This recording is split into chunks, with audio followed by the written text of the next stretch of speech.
Assalamualaikum warahmatullahi wabarakatuh. Perkenalkan, nama saya Putri Novitasari, NIM 119300003 TPB 15. Saya dari kelompok 3. Di sini saya akan mempresentasikan research based learning dari kelompok saya yang berjudul Pembangkit Listrik Tenaga Angin Sederhana.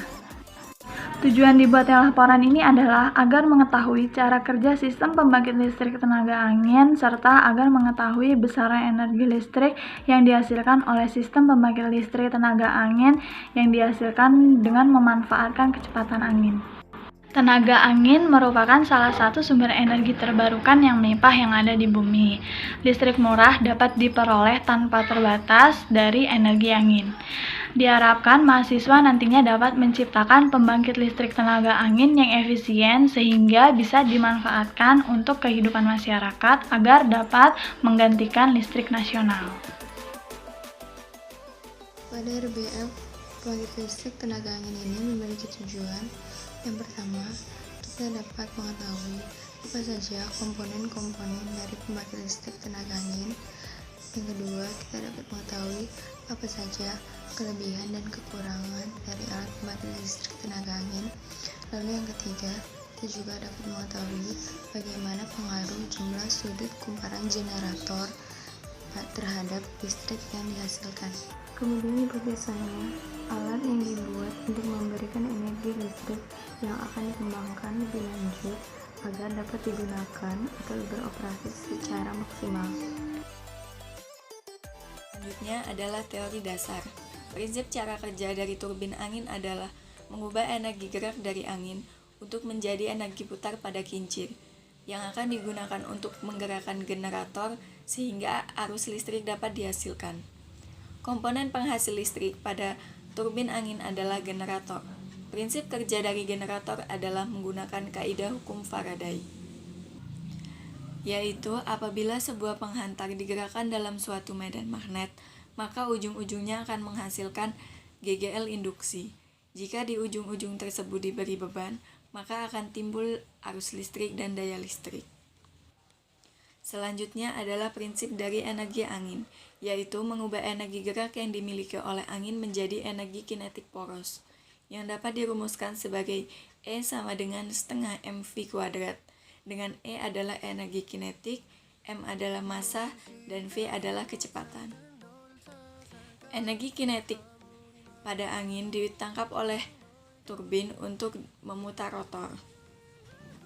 Kemudian daya poros rotor dapat dihitung dengan rumus T dikali dengan omega, dengan T adalah torsi dan omega adalah kecepatan sudut. Oke, saya akan menjelaskan bagaimana menghitung hasilnya. 1. E sama dengan setengah mv pangkat 2, di mana E adalah EK, M sama dengan massa, P sama dengan kecepatan angin. 2. P sama dengan V kali A, di mana V adalah laju volume dan V adalah kecepatan angin dan A adalah luas dalam suatu bidang yang digunakan. 3. V adalah T kali W, V adalah daya dan W adalah kecepatan sudut. Gunakan dalam pengumpulan data adalah dengan metode studi pustaka, di mana kami akan mengumpulkan link yang sudah kami satukan dan website yang kami kumpulkan. Waktu dan yang kami gunakan dengan melihat dan menganalisis hasil yang kami buat tanggal 12 Mei lalu dengan metode yang sudah kami kumpulkan sebelumnya.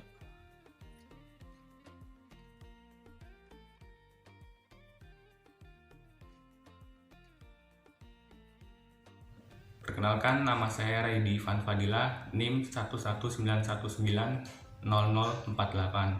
Di sini saya akan menjelaskan tentang bagian alat dan bahan. Yang pertama, bahan ialah triplek digunakan untuk landasan. Yang kedua, besi siku untuk kerangka. Yang ketiga, generator untuk mengubah besaran. Yang keempat, kabel untuk penyalur arus. Yang kelima, map plastik untuk rancangan sudu-sudu. Yang keenam, besi untuk poros sudu-sudu. Yang ketujuh, murk dan baut untuk pengikat. Yang kedelapan, elektroda las untuk bahan pengelasan. Yang kesembilan, lem lilin untuk perekat pada sudu-sudu.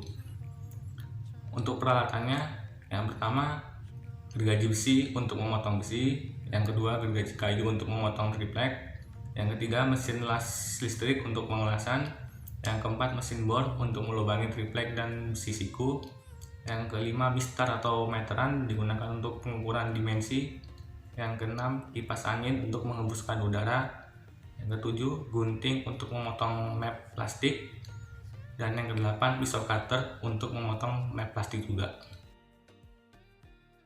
Saya Habibillah Ramadan, NIM 119210098. Di sini saya akan menjelaskan tentang hasil dan analisis dari topik RBL yang kita pilih.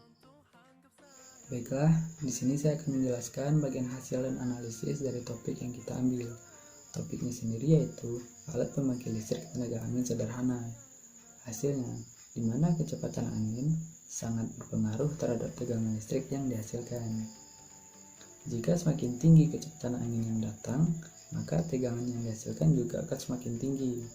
Dan sebaliknya, jika kecepatan angin yang datang semakin kecil, maka tegangan yang dihasilkan juga akan semakin kecil. Lalu, meningkatnya kecepatan angin menyebabkan peningkatan putaran pada poros turbin. Nah, putaran pada poros turbin inilah yang nantinya akan menghasilkan tegangan. Dan semakin tingginya voltase dan arus generator listrik yang dihasilkan, maka daya generator listriknya juga akan semakin meningkat. Selanjutnya, bertambahnya jumlah sudu mengakibatkan bertambahnya berat dari turbin sehingga membutuhkan daya dorong yang besar untuk memutar turbin. Dan semakin tingginya daya dorong yang diberikan juga akan semakin meningkatkan putaran dari turbin. Lalu, semakin tingginya putaran turbin, maka daya motor yang dihasilkan juga akan semakin meningkat.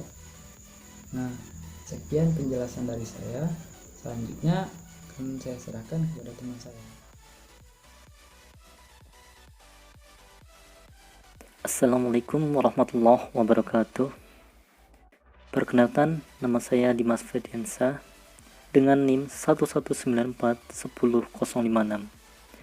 Saya berasal dari Prodi Sains Aktuaria, kelompok 3 RBL Fisika. Di sini saya akan memaparkan atau menjelaskan mengenai kesimpulan dari RBL kali ini. RBL kali ini berjudul yaitu pembangkit listrik tenaga angin yang sederhana.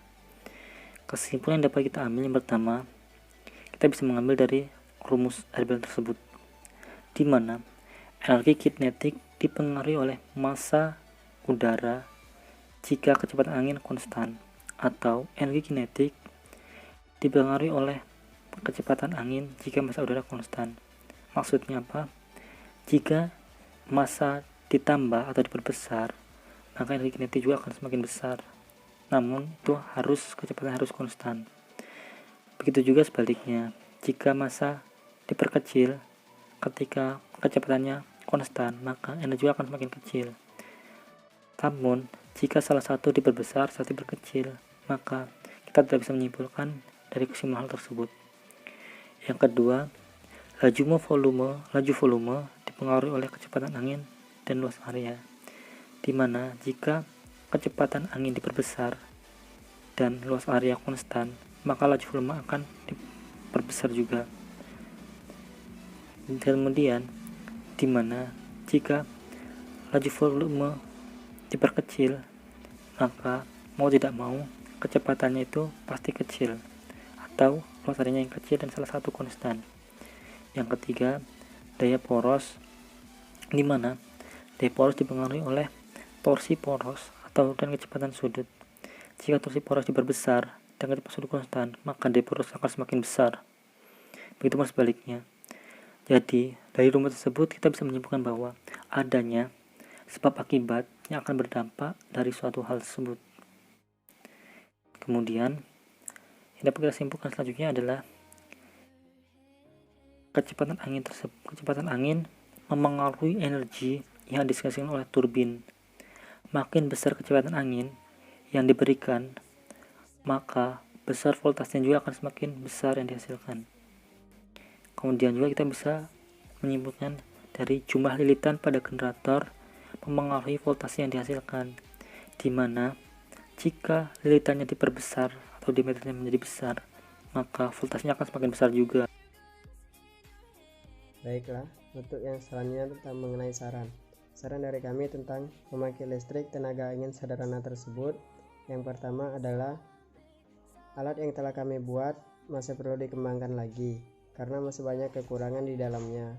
Saran dari kami yang kedua yaitu harap berhati-hati dalam penggunaan alat tersebut karena alat tersebut sangat sensitif terhadap kecepatan yang dipengaruhi oleh angin dan sengatan listrik yang tidak stabil.